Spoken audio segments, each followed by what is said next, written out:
that. Okay, that can be just for the moment. Steering wheel. Oh, I will when it's Okay, up and down, in and out. I like that. I like it where it's at. There, that's good. And it's just got everything else. So battery powered either with energy, it's 92% charged, or distance, 296 miles. Okay, that's good. You can set the autopilot, that's cool. Auto steer, navigate on autopilot, full self-driving, visualization preview. You can set speed limit warnings, all kind of stuff, right? Okay. Lane departure avoidance. Yeah, I thought it was Just pretty get a good. close-up of that main list of menu items there, from Yeah. quick controls down to software itself. Okay. Yep, and Alright, man. then You want navigation the same thing, right? is cool. You want some falafel? Autopilot. There's customized navigation. This is where you go really cool. Big olives. When you have it driving for you on the highway, Mm-hmm. you can have it require okay, lane the whole change enchilada. confirmation. The default is yes. I set mine to You can do no. it. If it's yes, it'll come up on the screen. It's time to change lanes. You want to change lanes, hit your blinker. If you say That's no, because you're coming up close on another car or or slower it's time car to in front of you. exit or Okay. whatever. Okay. If you change that to no, it doesn't ask for confirmation. You're just driving along, it turns the blinker on, it vibrates your wheel a little bit to warn you and then Let moves you on. know that it's doing okay. And then it just moves on over. And now, so it has to, you set how hard you want it to drive to change lanes and pass people. You can have that disabled, mild, average. I've set mine to Mad Max. If the guy in front of me is going slow, I want the car to move on over and pass him. So Right. I'm on Mad Well, Max. see, that's where Elon Musk is going to add his little edge to it, because he puts in that one stuff. You asked Tom about that. Tom, you look. I'm going with the camera and the Hey, this is technology. the world's safest car. I'm not as good as it is. Listen, my friend, say something here. You're not afraid at this point, are you? No, I've got a high comfort level. It's just like when you fly. So what's the quickest way I can get to a highway? Well, it's helling on. A, I mean, probably through Phoenix City's the fastest way. blue navigate on autopilot. So it means as soon as I turn the autopilot on, it's going to change lanes and do everything for me. So I can just turn the autopilot on by going bink, bink.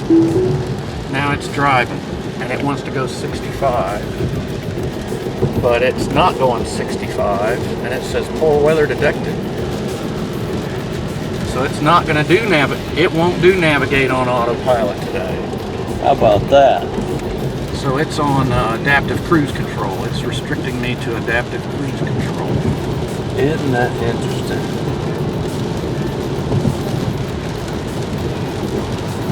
But if you're on the autopilot, Ordinarily it'd be changing lanes right now, passing this guy. okay. Yeah, the weather is the worst at this particular point. But if I hit the blinker,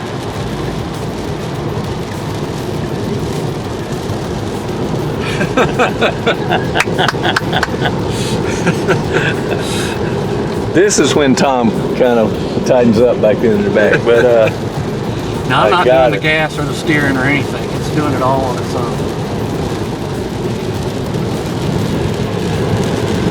This little steering wheel is changing right there.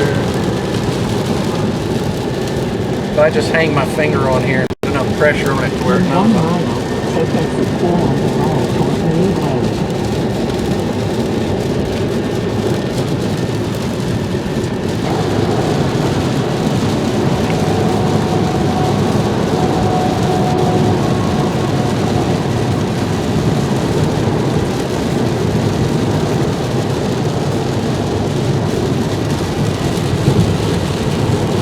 So you notice I turned the blinker on, but it turned it off once it was done changing lane.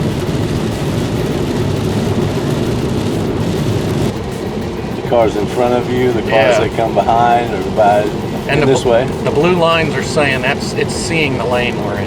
And sometimes you can see it if it's having trouble seeing. One of those lines will flicker and turn off, and if it loses track of where the lane is, it'll drop you out of autopilot and force you to take over. Notice how that car that just passed us kind of came in on that blue line a little bit there. Oh, it's really interesting if a car creeps into your lane.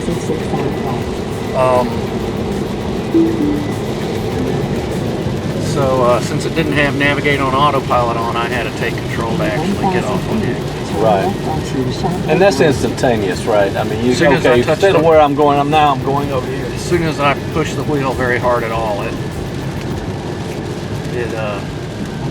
lets me take over. Now turn left. One nice thing is about the Hilton has the Tesla stations here. And Look at this. And they don't charge you for that, so that's a free fill up. I got a free fill up last night. Now that is.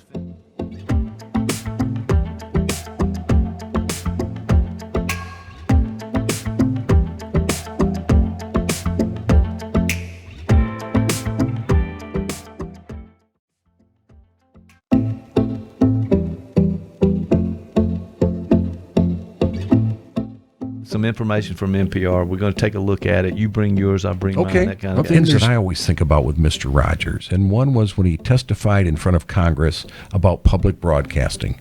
It was because of what he did. We have the funding, or had the funding we did for public broadcasting in this country. And the second thing is children dealing with grief when something bad happens in their life, and how concerned he was, how well that would play, how well that would work with children. So I always remember that.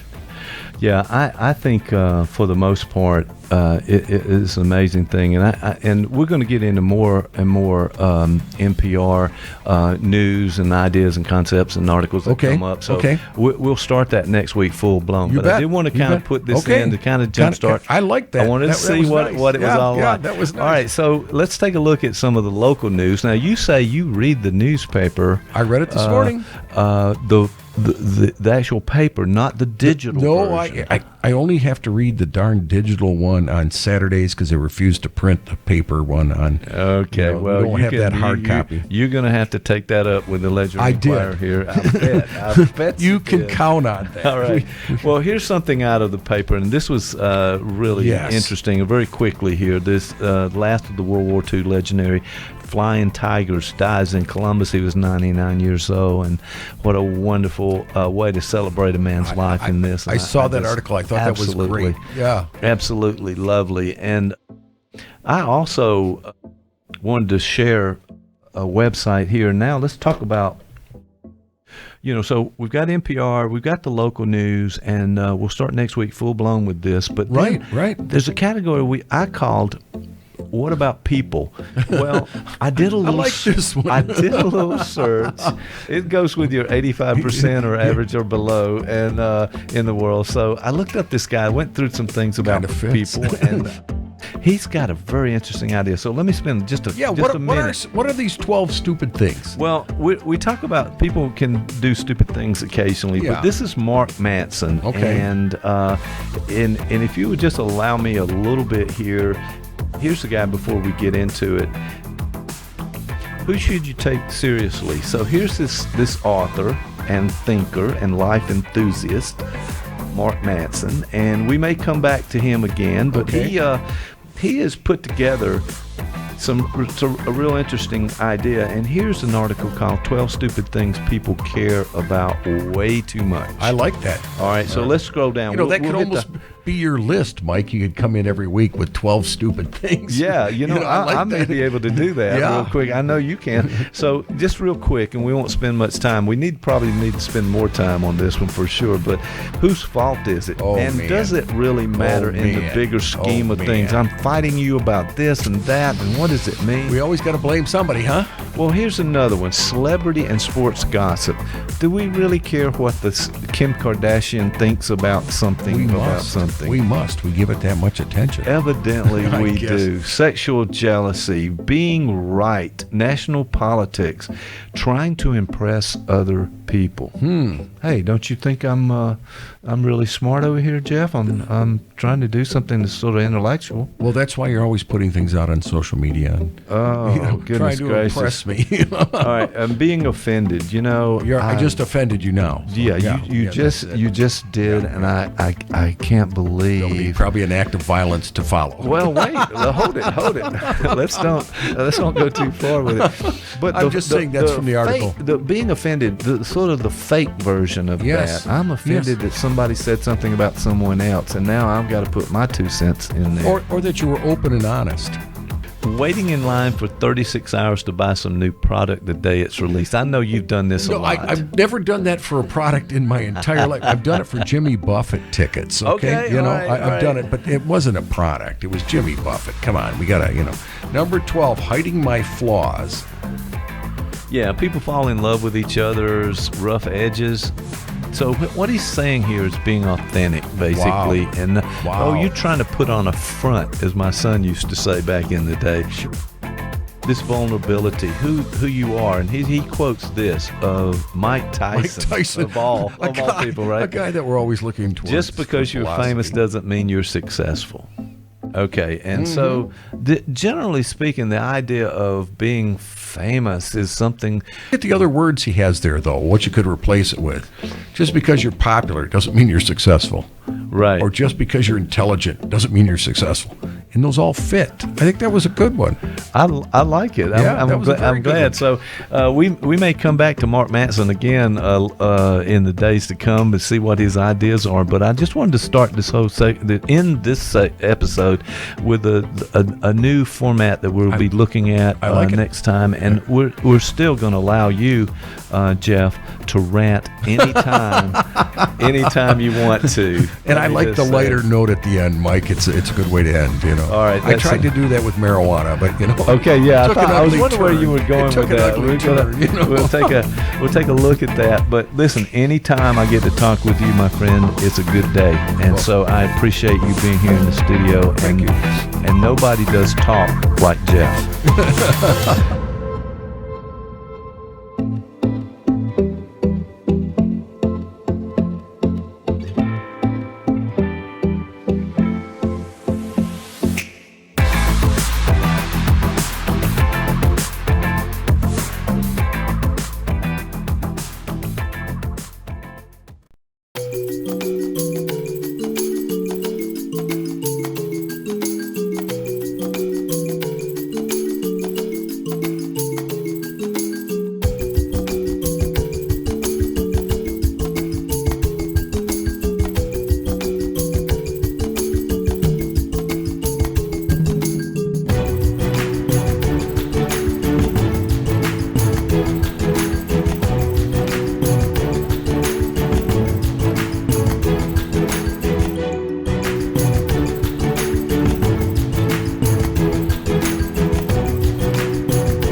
I think too that there's emotion that are connected with music, and it's sort of a feeling that you have connected to, well, not only the music itself, but the event that you're at or the situation. You see them in concert as opposed to at home. Right. With Right. headphones on at 2 in the morning. As a teenager, that was sort of those headphone moments. You would sort of.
But You see, you can't bring a certain group of guys together here and put mics in front of them. It's Things that- happen. Those things happen.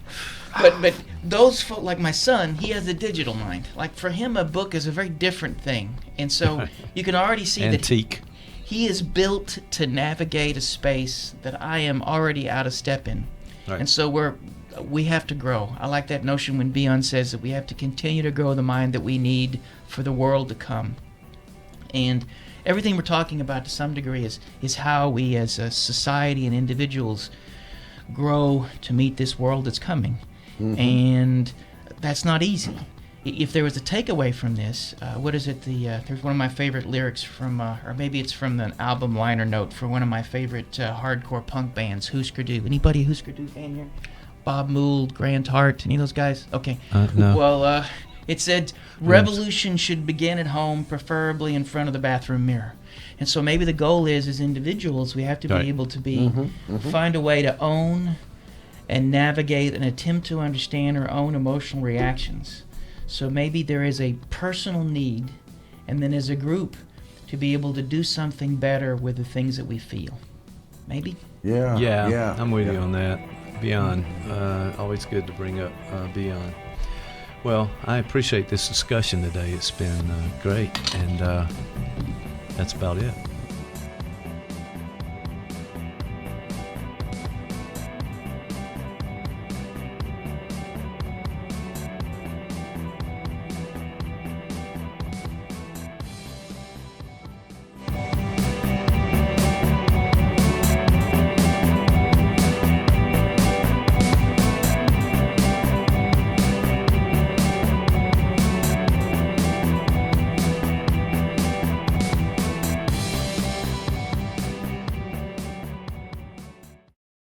You have a story to tell. Columbus Podcasting can tell your story with a world-class video podcast of professional quality. Viewers and listeners can access podcasts anywhere, anytime. ColumbusPodcasting.com. Give us a call today.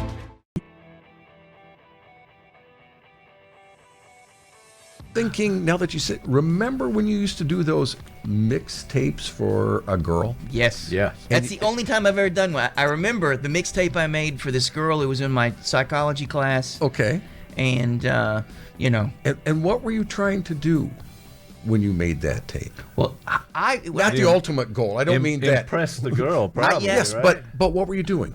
well, that one of those, that would be both, that may be both seeking and lust subsystems, right? So there are a couple of things, but there is an element of, and the way you described it was for me, my mixtape in some way was an active display, just like male birds Yes. have the feathers. Right. Exactly. It was an example. This is me. Yeah. Yeah. My emotional. I remember I put a New Order, "Everything's Gone Green," which is an obscure. It's right after their lead singer killed themselves, and they became New Order. There's this remarkably depressing song. Which, by the way, if you've ever listened to Joy Division, the lead singer killed himself, and I remember they were interviewing one of the guitarists, like, we just didn't see that coming. I thought, you've been playing in the band, listening to this guy for years. Yeah. And you missed it all. You never heard it. Were you listening to what this guy was saying? No, they didn't listen to the lyrics either. But that's it, and that's what I was going for. When you were creating that tape, you were putting you out there. This is how I'm feeling. This is what Yeah, it's sort of almost a resume in that Yes. moment for the other person to get to know who you are. Right? And I didn't ever use the term display, but that's exactly what it was. Right. And isn't your list now on Pandora kind of the same way? This is me. This is who I am. This is what I'm feeling. It should have been private until he pulled it up on the on the screen. There, Mike's list. Now I'm getting listening to that. psychoanalyzed. There's a lot of Tiny Tim on this. I don't know. I'm not gonna- Tiptoe through the that is tulips not with me. true. Yes. I'm not sure what that means. One-hit wonders are on there. That's for sure. Yeah, that's a.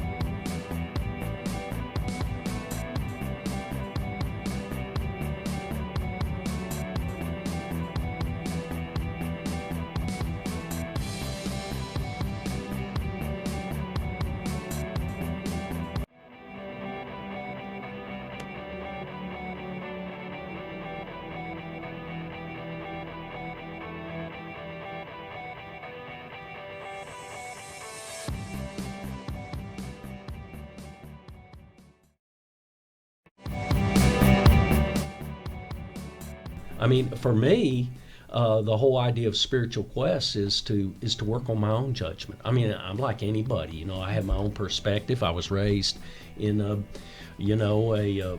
pretty conservative Catholic household, that kind of thing. And you know, a lot of times I have to ask, who is making this judgment? Is it really me?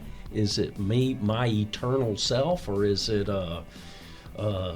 you know, just a myth that's created for me? Right? Which you Jeff? wonder, because that Yeah. would be, you know, the myth that you were raised with. Yeah. That this is how it should be. That's right. And you don't know anything else. Right. You know? Right. So, Yeah. yeah.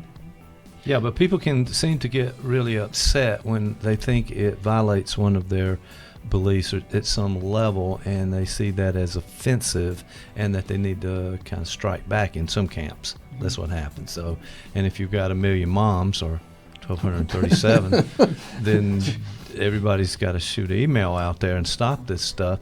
But then, if I remember the story, they reversed the decision. Right. What do you think that was about? I'm not really sure. If you're going to say, okay, you persuaded us, what happens in the meantime to that? Is that money? Is that just greed, or what? Well, I mean, there I don't was know. so much backlash when they pulled those, and once people heard why they pulled those, that they had to reverse that. Well, see, it goes to the heart of another American belief, which is the belief in freedom of speech. So you're saying, okay, we're going to speak.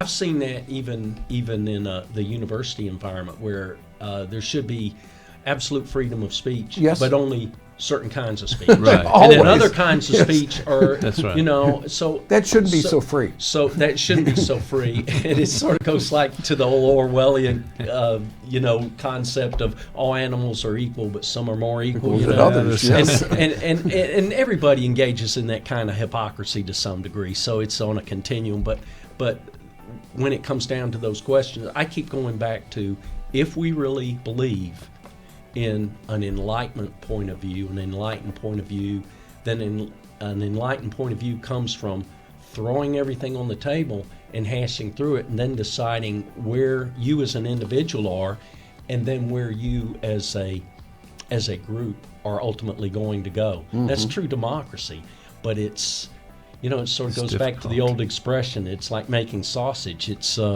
you know, it's good when it's done, but It's you know, not the a- making it's of it not a isn't all pretty- that great. It's not a Yeah. speaking Pretty. sausage. Not a pretty Right, process. right. There. Yeah, Well, right. in some ways, because if you think about what you're saying, so the opposite of a borderline state, which is splitting, when you talk about this need for drama, all There you good go. and all bad. Jeff, The they're opposite- using those psychology terms Yeah, again. they I just are. want to Yes. make Yeah, sure that yeah. you're. I'm taking you're with notes. us. All right, there you go. Though I can't, because he's got my pad. Yeah, I don't really know what they mean, but I use them because they sound smart.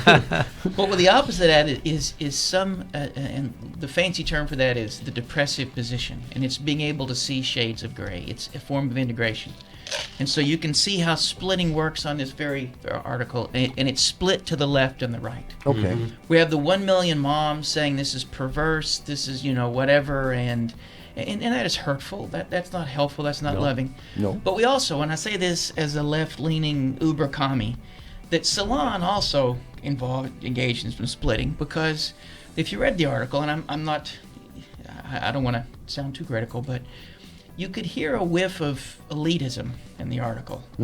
Those dumb bunnies who watch Hallmark movies, Yeah.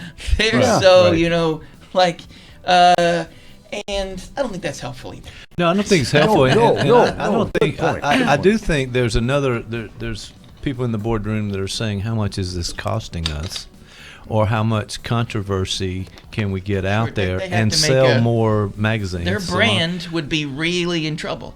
Right. But I suspect there's also, and because I'm not cynical enough, but I suspect there are also people on the board saying, wait a minute, we wanted to include that commercial because we really want more people at the table. We want Right. people to feel accepted. We think we have movies that make people feel good. doing it for the right reasons. and we in some want as ways, many yeah. people to feel good as possible. If I'm Sure. selling donuts, Sure. I would like everybody to have one of my donuts because I think you're going to like this thing, right? So I think on some level that's probably at play.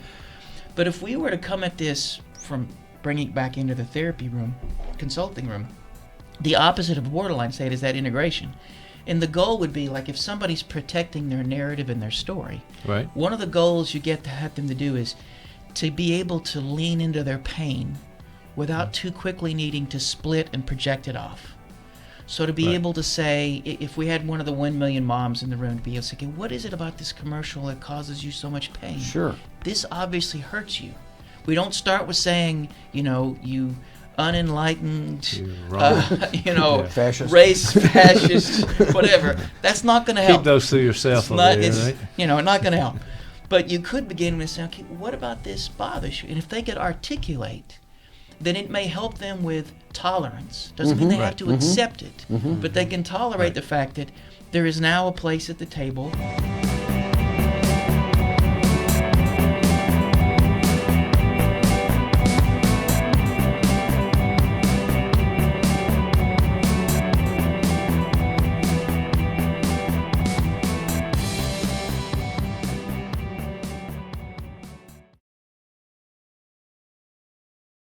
You have a story to tell. Columbus Podcasting can tell your story with a world-class video podcast of professional quality. Viewers and listeners can access podcasts anywhere, anytime. ColumbusPodcasting.com. Give us a call today.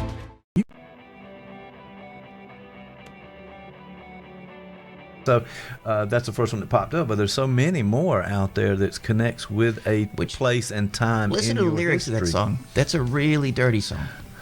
You ever listen to it? Yes. Yes. I don't want to, no. It is That really- is what you quoted earlier. We don't listen to the lyrics, right? We don't have. Yeah. That's all the I music is listen to good. Often is the lyrics. From when I was young, I learned lyrics to songs, and all of a sudden the words would pop in my head, and that's all I, and They'll come out like in conversation or too often. Yeah. but and that's another one of the subsystems that and there is we talk about this in therapy. Like if I'm talking with someone and a lyric comes into my mind, it often helps me to understand what's going on in this moment that I otherwise couldn't know. Okay. Like I remember I was I've used this example 1,000 times, but I was grading papers or tests, whatever, out in front of this was before Davidson Schuster building was built, and I'm doing, and suddenly there are people around me, and the Elvis Costello lyric, there's a song called "This Is Hell," "This is hell, this is hell, hell is heaven in reverse," and why is that song in my head? And then I realized, wait a minute, these people are really annoying me. I really am. All this time I've been exerting all this energy, and people are like, this is hell. You know, That's where I'm at. All right. So, I need to do something about that. One of the lyrics in that is, "My favorite things plays again and again, but it's by Julie Andrews and not by John Coltrane." There you go. yeah. You may not be able to control some of those lyrics that pop in your head. That kind of things. Well, man, this has been cool today to talk about music and hear your own experiences, and we get to share some things about it. What's the final word on music? Is there anything we can do from a mental health side? Is it comforting? Can I go listen to that song when I'm down, or how do I do? You should engage as many activities as you can that'll help introduce you to yourself. That'll help you to integrate parts of yourself that can generate that complexity we talk about. You don't have to think about it intellectually. We've talked about music in a way that could preclude the possibility of some folks just enjoying it. It's enough to just do that. Right, But, right. Without a big purpose. You started out by asking the question, what is the purpose of music? So do you have an answer now that we've talked about I it? like the idea that there's this notion by Schopenhauer, and he said that all great art must be useless. And there's also a lyric by Elvis Costello, what shall we do with all this useless beauty? Well, it needs to be useless because utility is only such a small fraction of what's asked of us in the world. If our job is to dig ditches, then it's certainly important that we dig the ditches we need to, but the rest of life is something else other than that. And I think art, beauty, all of it should be wonderfully useless. So it has utility, that's certainly important. Okay. But its utility is in its uselessness, I think. So. Okay. All right. Rather profound in a way. Yeah, play with and use all the crayons in the crayon box. There you go. I think we've talked about. Jeff, good to have you here today, Well, thank man. you. Thank Thank you you. for being here. All right. With that, I guess we'll stop there. We'll see you next time.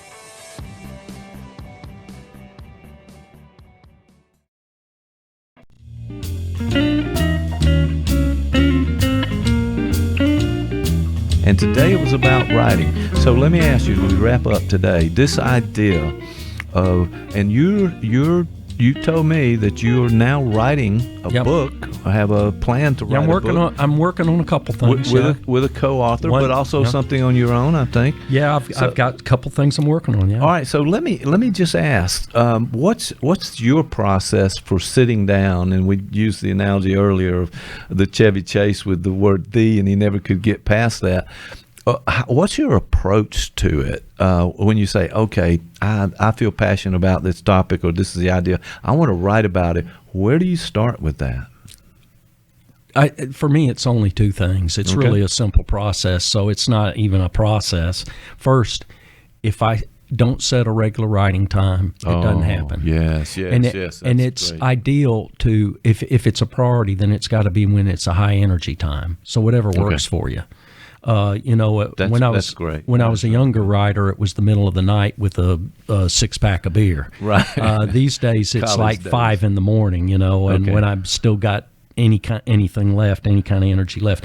That's the first thing. And the second thing, and it goes to your point about too many these, too many ands, too much ketchup stretcher in your something I learned. I've had many incarnations, I think, as a writer and a wannabe writer. I was the creative writer. I was an English major and all that, and then I became wrote in administratorese, and then I've done all kinds of different things. So we were talking about style guides. I've had all kinds of different style guides, but one of the things I learned in a creative writing course as an undergrad is write down all that stuff, put it aside, then come back with a pencil and cross out about half of it. Right. So that first impulse is to get it out there, but you need to come back to it later and make. Well, bro, you're just jamming. It's not really a solo. You take the jam and you craft it into a solo that'll fit in. Music analogy. It'll fit into a 3-minute deal that you can put on radio. There's only so many people that want to go see a jam band, right? Right. And sometimes the jam's happening, sometimes it's not. Sometimes stream of consciousness is good, sometimes it's not. So. That long guitar solo that the guitar thinks it's the best thing ever. Not sure the audience is appreciating it in that level all the time. Yeah, well, the bass player's ready to pull the plug on a guy. He's looking at the singer saying, "Kick that plug out of the wall wart." So he'll think his amp's broken, or maybe he won't notice. He won't notice. He's in his own world. Yeah, but that whole idea, because there's two things. First. The first time out, you don't want to get in your own way by second guessing everything you're putting down. This is me now. It's not. No. That's a very good point, because that's the block right there, and you have to free form it at the start. You have to just say, "Hey, we're not choosing the final draft here. We're brainstorming and throwing everything out there that comes to mind."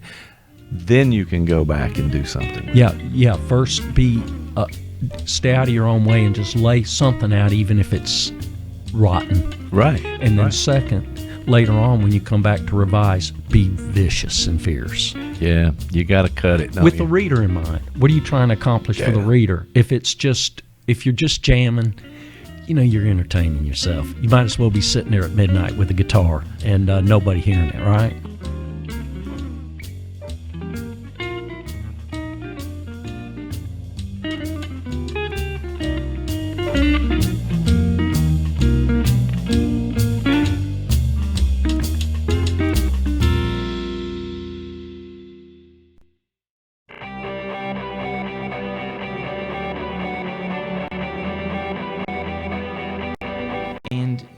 The example that Zizek gives is Gandhi, for instance. And what made Gandhi violence is they just stopped working. They, things.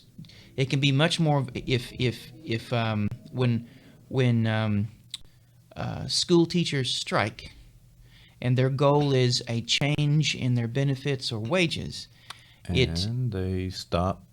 They just right. That's all right. And that's a far more violent act than blowing up schools, because blowing up schools literally does nothing to alter a system. It is ultimately a conservative act in the negative conservative sense. I don't want to again. No. But so what would that look like for climate change, for instance? What would it look like to be agenic? And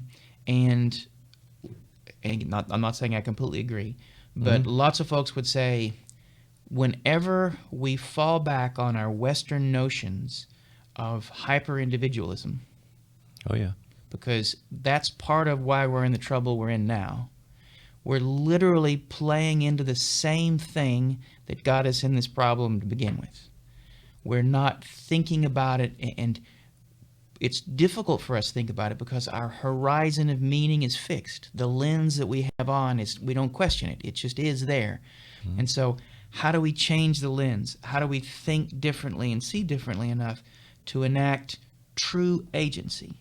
Yeah. And, you know, again, and I don't know the stats on this, but if you look at, you know, the plastic that's in the ocean, well, where does it come from? How does it get there? What sort of forces are at work that are in no way being affected by any of our individual actions? And those forces need to be questioned in some way. Now, and you're not advocating for no individual action. No, right. It's just that we have to be careful. Individual action can generate, it can discharge our sense of responsibility and allow us to stay in a place of complacency that isn't the level of agency that we need. Got it. So it does. And Zizek and Company, they have a real, they don't like capitalism. They're not fans. Okay. So they would say that what the ultimate horizon is capitalism. And I talk about this in my paper, but, you know, Zizek will say that even capitalism still exists in a post-apocalyptic world, because if in the post-apocalypse, typically it's a zombie apocalypse. Yes, it is. And all the buildings are overgrown, and everything. the guy's walking in the street by himself, that kind of thing. But what's still happening? Seen that movie. You still have masses of people consuming mindlessly in the background. Right. So literally, the post-apocalyptic world simply reveals the very essence of capitalism: consume. And so what he would say is that we can't even in our fantasies generate a space that is post-capitalism. And so his famous statement is it's easier to envision the end of the world than into capitalism. So if capitalism is somehow, and right now we talk about neoliberalism, which in a nutshell the way I think about it is that we are guaranteed individualistic freedom in the service of consumption, if I sort of were to define neoliberalism in that way. All right, that's one to ponder. Yeah, so literally it is our freedoms.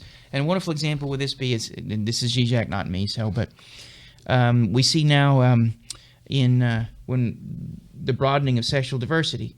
So there was a time when being gay was could get you killed. Not that it can't in some countries and maybe even some regions of ours, but there's been a major shift. And now we're beginning to see the same thing with the transgender community. And what happens is once someone from the margin enters the discourse, capitalist discourse, they become consumers. So whatever truth they might bring in from the outside simply becomes accommodated. And then suddenly you will begin to see transgendered people on commercials selling jeans and whatnot. And not that that isn't a step in the right direction and whatnot, but it doesn't cause us to question and think about our own gender, our own sexuality, or sexuality in general, that might generate larger social change. Does that make sense?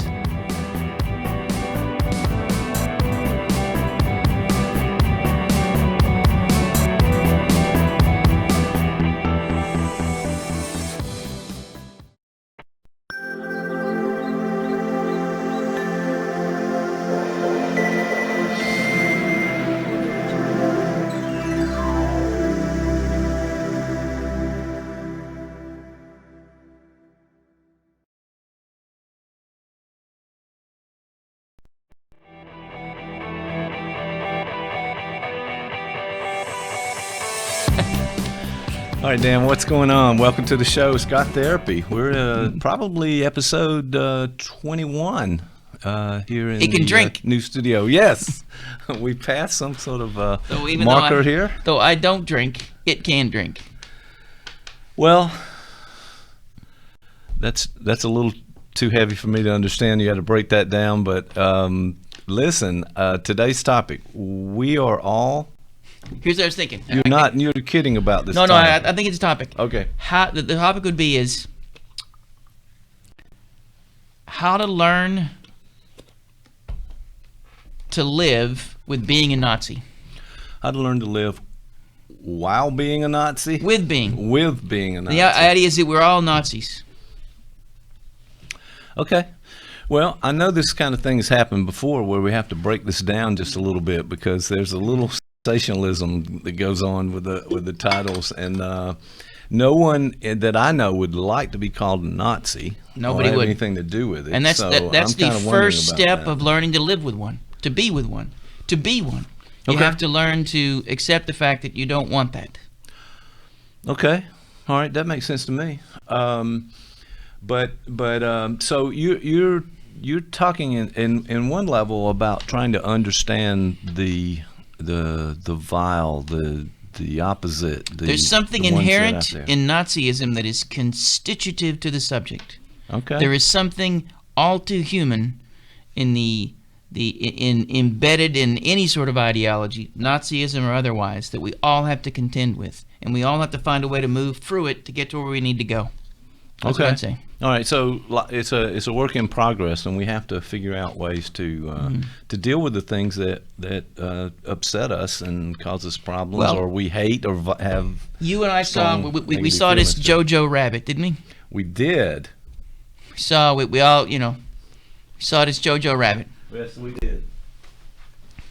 and it was it had Nazis. In fact, it was about a kid trying to be a Nazi and whose imaginary friend is Hitler.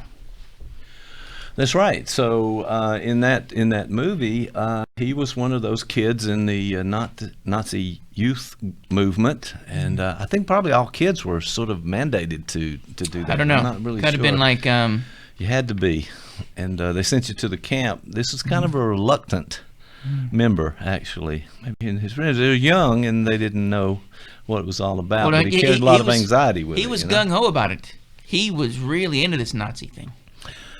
Yeah, that's true. I guess I should rephrase that in He some ways wanted because the opening- everybody else was, and it was looking forward Well, to it. he but- was opening up. The very opening scene is how he's going to go out. This is going to be the best day of his life. He's starting his training as a Nazi, and Okay, maybe I jumped ahead in the movie a little bit there, but yes. Okay, so I he's understand really into this. This is a thing. Yeah, and in a way, from that perspective, it was not really something that was portrayed as evil and the kind of things that we've come to know about how people feel about Nazis after all that, during and after. So it was a very different perspective from sort of inside the Well, the mind of a perspective was, guy. and this is where the constitutive part is, because Nazism was propped up and made possible by having an external source that it could generate attention with, and this was the entire Jewish race. In fact, the thread off of the film was, Right. And they would talk about how Jews had horns and they laid eggs and all this ridiculous thing that they were somehow, Right. that they. He had drawn it in his journal, as a matter Right. of fact, in those pictures. Yeah. And it was literally a way to if you could posit that this horrible thing existed, that your ideology and your worldview could be propped up, right? Right. And we talked here before that's an element of lots of ideologies. For instance, not to get political, but if you remember, the very beginning of Trump's campaign was him going down that escalator, Yes. talking about how Mexicans are rapists. Right. So Yes. literally, the whole, that there was this notion that we could take all the issues and problems we have, and we could feel whole and complete. We could feel like we are on the pathway to some sort of resolution of all our problems if we could identify the right enemy. There's a wonderful Right. And that's been true throughout wars in general. You paint the other side, right? Okay. and there is there's a wonderful book by Vladimir Vulcan. Okay. Not Vulcan. That's a different thing. That would be like, you know. Yeah, right. Be- That's another. Vulcan. He was he's a psychoanalyst, psychiatrist. I think he was part of the Carter administration in some way. But and the title of the book is The Need to Have Enemies. Okay. And the idea that once again that you have Great something title. yeah, Yeah, I like something it. external you can project things into. And so, for instance, all through this film, there's this notion that that someone who's Jewish is somehow vile and horrible, and therefore it allows the German race to be, first off, a race, and to be an Aryan race. Its very purity was defined by what it wasn't. We're often, all of Okay. us to a degree, are defined by a shadow, and the Jew was the shadow of the German Aryan. And as a result, boom. Okay. Well, sorry. Yeah. So it's going to take the good and evil. It's gonna. He's talking about you have to have this enemy in order to paint yourself as pure and wonderful and basically good throughout. So we need that as a tension. Is that what you're saying? Well, in some ways, it's when we use the word constitutive, it is part of what makes the subject, and there is an element of that has to be navigated and attended to for the subject to continue to move. And in some ways, that's what this movie Jojo Rabbit was about. Okay. Because we don't know for sure. There's some spoilers ahead, right? Because turns out that Yes. Darth Vader is his dad, and No. That's a different movie. and But yeah, they just took many liberties in painting the some of the Nazis as not really the leaders of the youth camp, for example, were painted as sort of a kind of a doofus and goofy and those Goofy. kind of things. So well, yeah, but so that was interesting. But that was a theme throughout. Well, one of the thematic things was, if we look at this from the lens of, say, the therapist lens, Jojo, we learn as the movie progresses that he has a sister who's died, that his father has been off to war and been absent, and then we ultimately learn that his mom is part of the resistance and is actually holding a Jewish girl to keep her safe that was friends with his sister. Right. And so we suddenly begin to have an understanding of why he's so into this Nazi thing, because it offers a temporary solution, something he can be a part of, something he can invest in, that helps him not to think about all the other things that are broken in his life. Right. Hitler is someone to look up to. He even has him as an imaginary friend and a pal. Right. So as the movie moves forward, more and more cracks in this edifice happen, beginning with the fact that he's disfigured at the very beginning while he's at this camp. Right. Yeah, that was the grenade episode or moment in the film where it's sort of he was going to have a big moment there and kind of show off in front of the others, if I remember, and then he threw that grenade, tried to snatch it out of the hand and run with it and hit it, and it came back, and he ended up standing next to it where the and it blew him up. Yeah, it blew him up for real. And, That's interesting. He did just enough to scar him, though. Right. Right. Okay. Now we could argue, if you want to look at this from a psychological lens, that some of his scars need to move to the outside for him to be able to actually deal with them. So maybe there was something. Okay. We could almost look at as the grenade as a little like a therapy intervention. It was an interpretation from the real that began something. Mm-hmm. If nothing else, it sort of isolated him from the whole Nazi ideology, and suddenly he was more on the outside in. Right. Not as pure, not as perfect, that kind of thing. Right. And then the second event is when he discovers the Jewish girl in his house.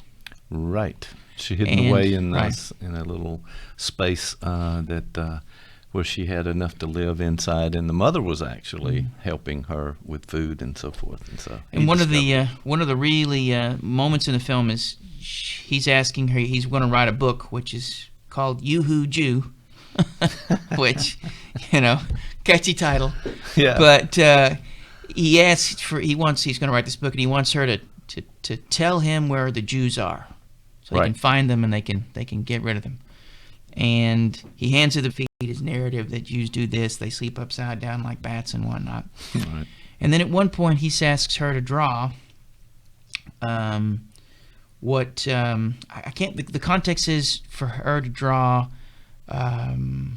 someone Jewish or maybe draw her, and she draws this lovely picture of her face, and it's flowing, and hands it back to him. And I think he's sort of struck by it, and he says, "Well, where are the horns?" She said, "What's underneath the hair?" And what I think makes that a really good intervention is, and part of the reason why I titled this podcast this, is that all of us have horns underneath our hair. The very things that he's attempting to project out are things he must own himself. And the goal is not to be either the Aryan or the Jew, but to realize that there is a brokenness and there's a mixture of both in all of us. That some of us have scars on the inside or the outside, but all of us have that. And so her drawing is also an intervention. And then there's a telling scene where whatever the Nazi interrogators come in and they're going through his house, and she suddenly and they find the book, and he's telling, and she claims that she's writing the book, and the Nazi guys are looking through the book, and they're laughing at all the pictures, and they come to the beautiful picture of the girl, and for a brief moment the laughter stops and the narrative stops, and it's as if that moment, and then they keep going through the book, and suddenly the narrative changes, and this begins to change his conflict with her supposed boyfriend Nathan. But suddenly the pictures of Jews as monsters change, and then they become human. And I think that is a very telling moment in the book, when suddenly he is faced with the humanity of the other, the beauty of the other, and that is the ultimate intervention. And from that moment on, the narrative changes and shifts. It even changes and shifts for the other Nazis, because for a brief moment, they had to find a way to reconcile this. And so I think that moment in the film is a reflection that, to some degree, all of us have to go through.